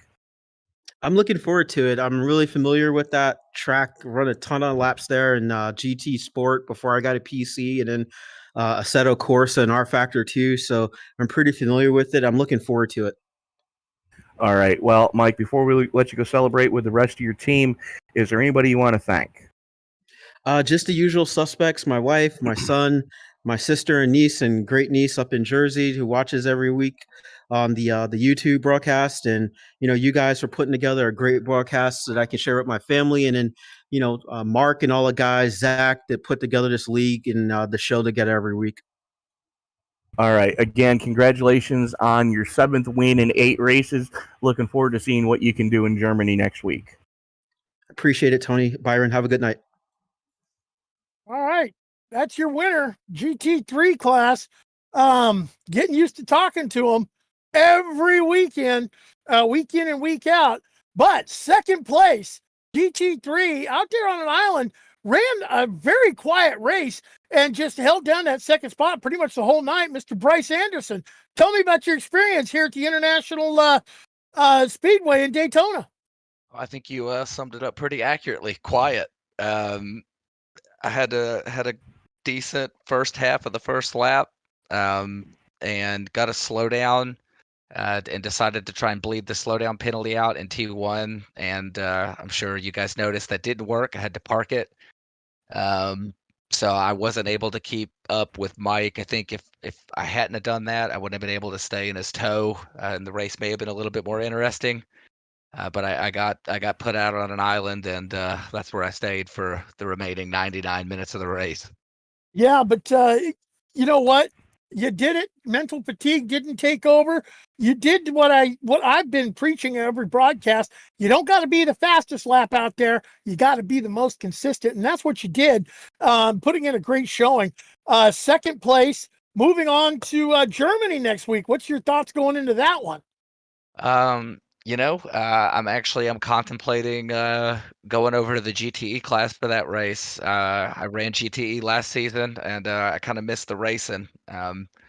It's the GTE class is real tight. It's a tight field, and would love to get back in there. Ooh, we would. You know what? I just had my production manager, Mr. Sam Cooper Bennett, in my ear going, yes. Yes, when you announce GTE for next week, we'd be looking big time forward to that. Who you want to thank for getting you into the second position tonight? Well, man, I gotta thank the GTE field for giving me those tows.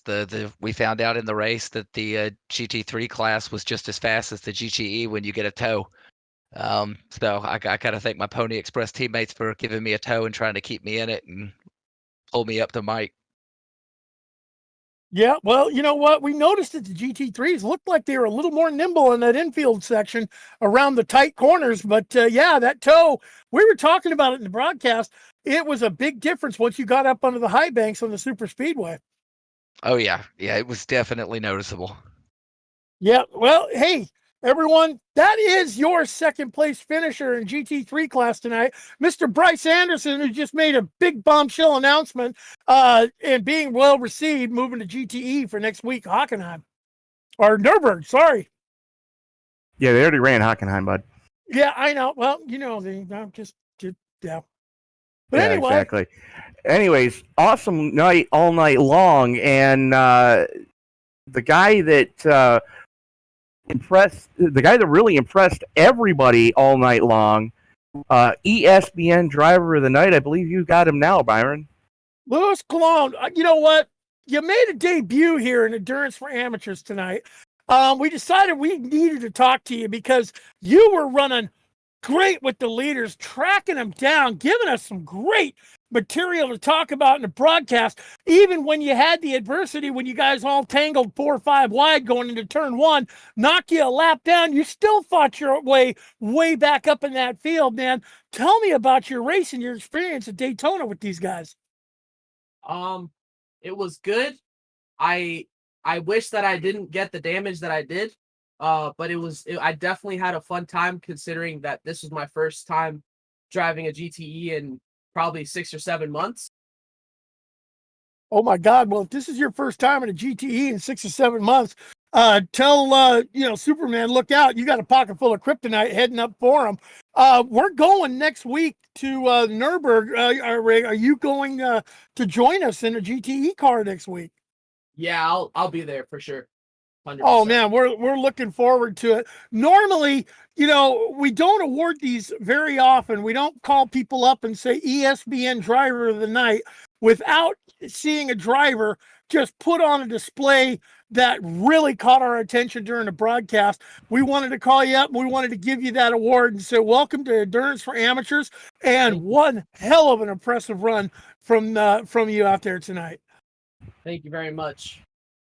That, everyone, that's Louis Cologne, and I got to tell you, look out. I see big things coming from him in future races. What do you say, Tony?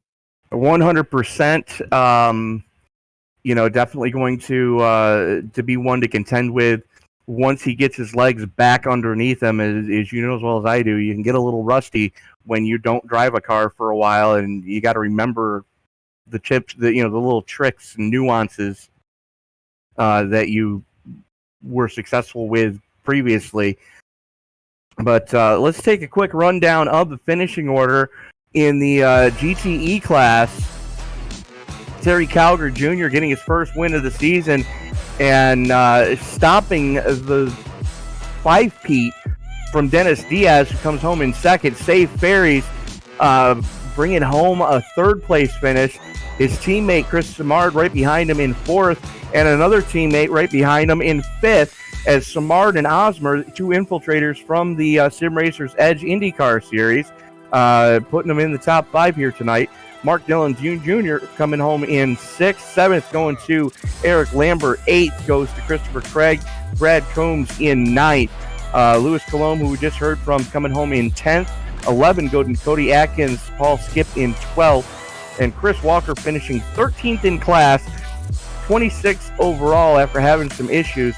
The last one to actually take a start in GTE tonight. Byron, you got GT3? GT3, it breaks down and exists. Mr. Michael McCoy wearing the Superman cape in a GT3 car. Gonna bring it over to GTE next week, but he scored another win tonight in the GT3 class. Bryce Anderson bringing it home second place. Keith Roycroft, a strong third, followed by Dale Sullivan. One heck of an, quietly working his way up into that top 5, bringing it home in the 4th spot. 5th going to Roger Shank and that beautiful paint job on his car. Can't get enough of it. Daniel Barnett, 6th. Rex Hoyle, 7th. Zachary Nürburgring bringing it home in the 8th position, followed by Timothy Emanuele in 9th, rounding out your top 10. Alan Dice. Atticus Middleton brings it home 11th. Dave Ferrara, 12th, followed by Paul Boyle, Jeff Height, Mackenzie Johnson. And these guys out early due to, adversity. Tyler Vickery, Richard Sullivan, Gary Schilling, and Jack Gunset. Absolutely awesome show here tonight at Daytona for the Endurance for Amateurs Series, round number 8. Let's take a quick look at the rundown of what we got coming up the rest of the week. Tomorrow night, we've got the TNT Truck Series from Auto Club. That's broadcast scheduled to roll off at 7:50 Eastern Time. Friday night, we see the Circle B Diecast bringing out a Super Speedway Series, bringing out the ARCA cars for the first time this season as they go to Legacy Daytona. That broadcast scheduled to roll off at 8:20 Eastern Time. And then the Piece de Resistance of the week, the season finale for the E-Formula 3.5 Series from COTA. Jake Sperry and Frank Marchese going to be in the booth for that one, starting at 1:30 p.m. Eastern Time. So for Mr. Byron Rodney, for Mr. Sam Cooper Bennett, it's Tony Trapasso reminding you, ladies and gentlemen, that as you walk down the road of life, please don't play in traffic. Good night.